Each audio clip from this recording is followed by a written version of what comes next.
So that's basically my whole life. Do you think you can help me?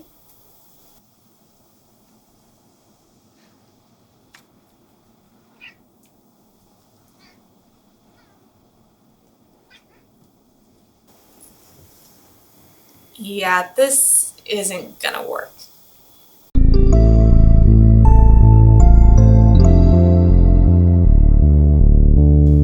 Hi everyone, I'm Luna. Welcome to the Lunarium. Today we're going to be talking about how to find the right therapist. Now, first things first, the disclaimer. I am not a medical professional. I'm someone living with mental illness, hoping that the things that I've learned over my many years of mental health treatment can benefit someone. Now, these days, therapy is easier to access than ever before, which is a really good thing, particularly with online therapy. But that doesn't mean that the therapy you're going to find is the right therapy.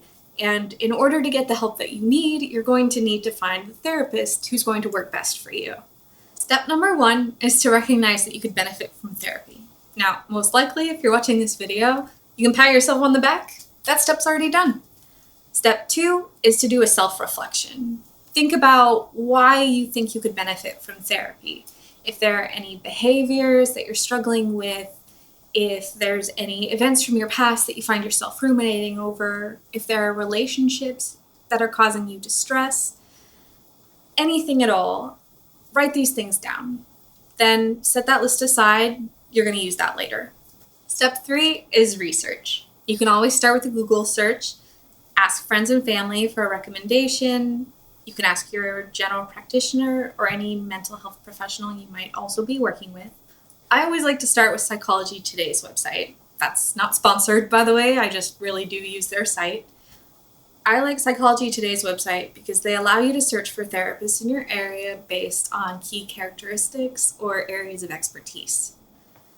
When you're looking for a therapist, it's important to think about who are you comfortable with.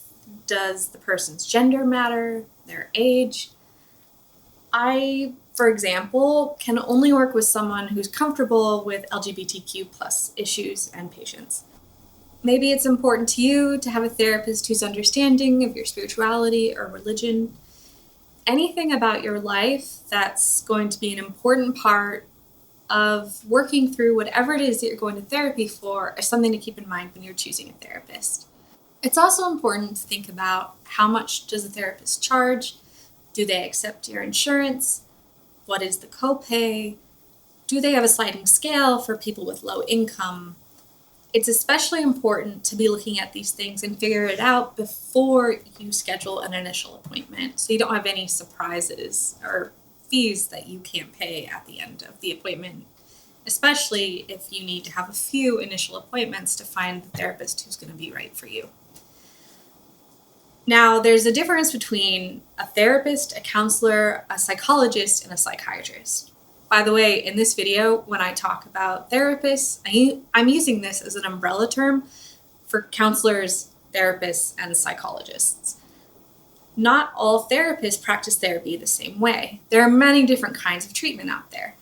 There's talk therapy, art therapy, holistic therapy, dialectical behavioral therapy, cognitive behavioral therapy.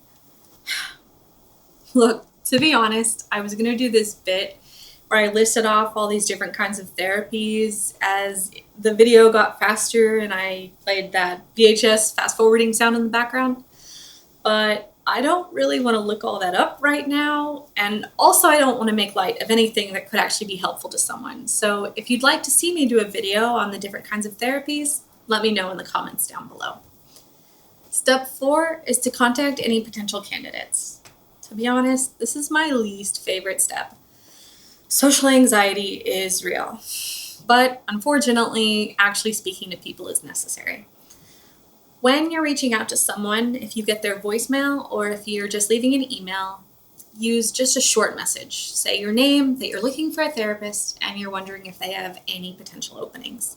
If you actually reach someone on the phone, this is when you go into a little more detail about why you're looking for therapy and what you're hoping they can help you with.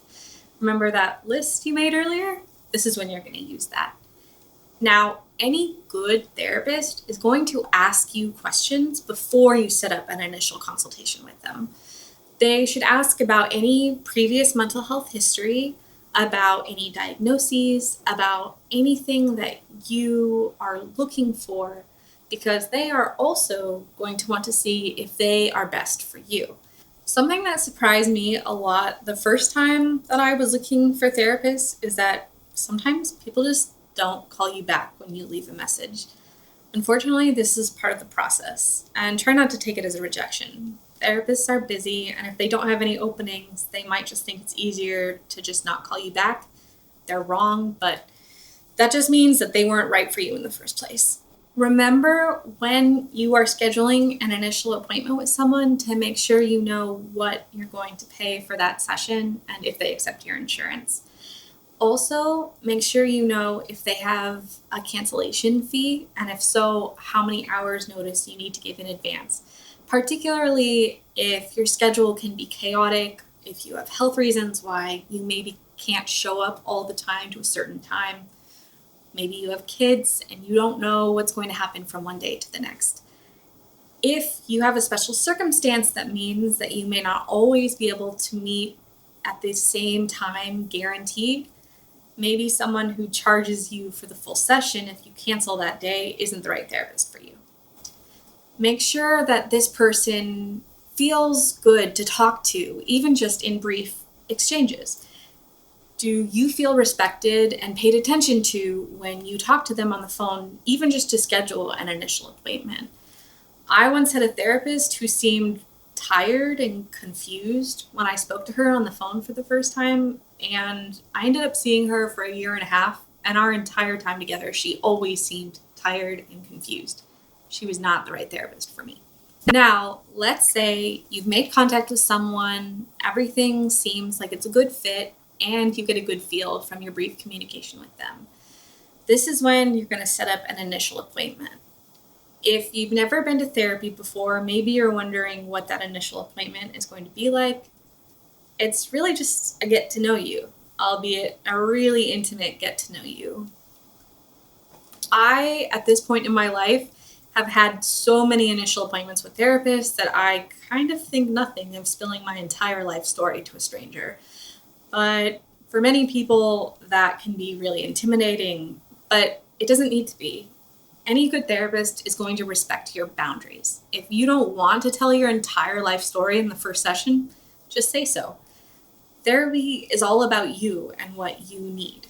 And if in your initial appointment with someone, they aren't willing to respect that you're not comfortable talking about certain things, that person isn't right for you.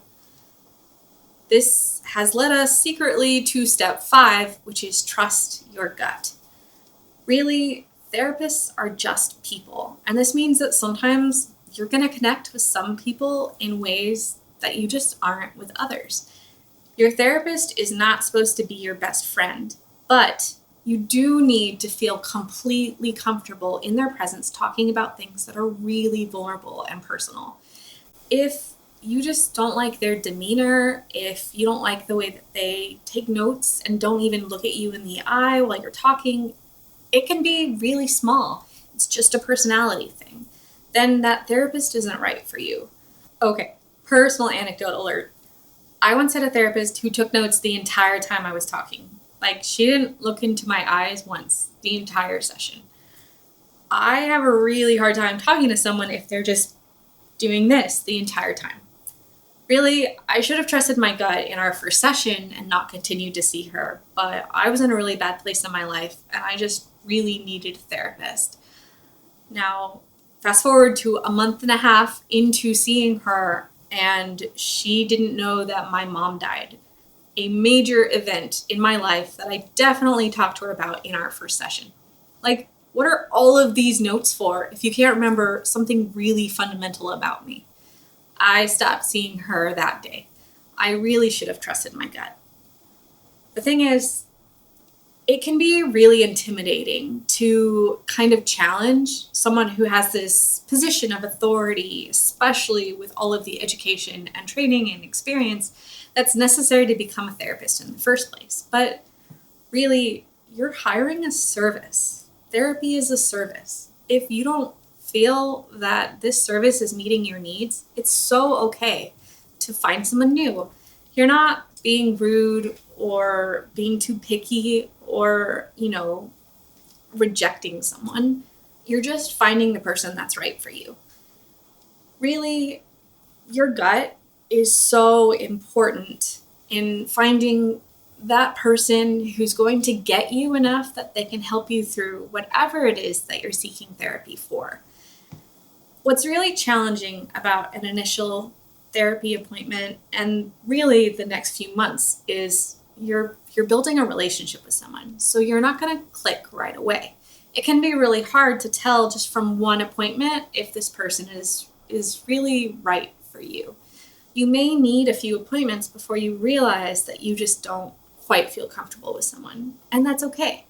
But hopefully in your first initial appointment, you can just have that gut instinct like, yeah, I could talk to you for an hour every week. This might work for me. One of the most important things to think about in your first few appointments with a therapist is how does this person respect your boundaries? That can be boundaries in terms of what you're willing to talk about right away, or boundaries in terms of physical contact. Maybe you don't like to be touched. Maybe you don't want to be really, really close to someone or really far away when you're talking to them. All of these things you get to bring up to a therapist. You get to say, hey, I actually don't feel comfortable sitting so close to you. You get to say, hey, actually, I don't feel comfortable with the fact that you've asked me 3 times about this thing I've already said I don't want to talk about. And if they don't respond to that with the appropriate respect, then this person is not right for you. You are the ultimate authority on you.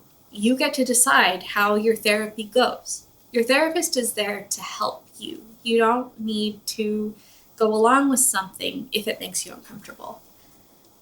The reality, of course, is that therapy is uncomfortable. I probably shouldn't say this in a video that's all about wanting people to go to therapy more and, have the best experience. The reality is that therapy is hard. Therapy is uncomfortable. Therapy is about digging deeper into the hard stuff so that you can come out the other side. You need to go into that experience with the right person who can help you so that it's going to be a positive and ultimately life-changing for the better experience. In conclusion, therapy is a process. Change is slow and difficult, but the right therapist can make all the difference. Thank you so much for watching my video. If you liked it, please give my video a like and subscribe for more mental health related content. Leave a comment down below if you have any other tips for people looking for a therapist, or if you have any requests for topics for future videos. Thanks so much. Take care of yourselves. Step 3 is do your research. You can always start with a Google. So, in conclusion, therapy is long and hard. Change.